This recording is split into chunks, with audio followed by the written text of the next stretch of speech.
مرحبا بكم، ان شاء الله عليكم كامل بخير وفي صحه جيده يا رب العالمين. نقدم لكم وصفه بزاف بنينه اللي هي بالسلق. مكوناتها بزاف بسيطه.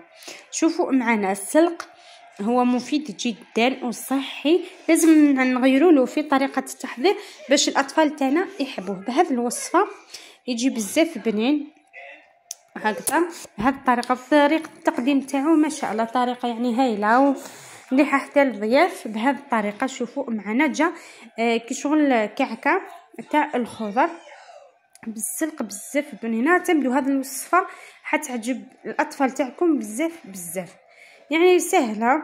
ما عندنا فيها ني لحوم ني دجاج، يعني بالسلق والبطاطا والبيض، عناصر متواجده في كل بيت وطريقه تحضير بسيطه. على بركه الله واش نحتاجو ربطه سلق نقطعوها جيدا ونغسلوها بيان. لازم نغسلوها جيدا كما نعرفوا السلق يحتوي بزاف على الاتربه وكلش. بهذه الطريقه ونحطوه في مرميطه يذبل في المرميطه، ما نديرولوش الماء وحده برك يطلق الماء تاعو حتى يدخلوا الطياب بيان.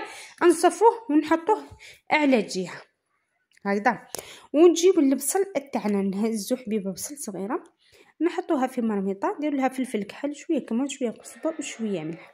كما شفتوا السلق تاعي دبتو يغلى، وهنا قليت حبه بطاطا.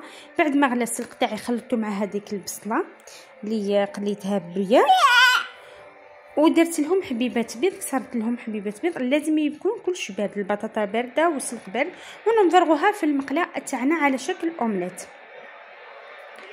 نطيبوها كيما فريت اومليت على الجوانب ونقدموها في طبسي هكذا. هذه الطريقه الرائعه. ان شاء الله هذه الوصفه يعجبكم، ان شاء الله تجربوها.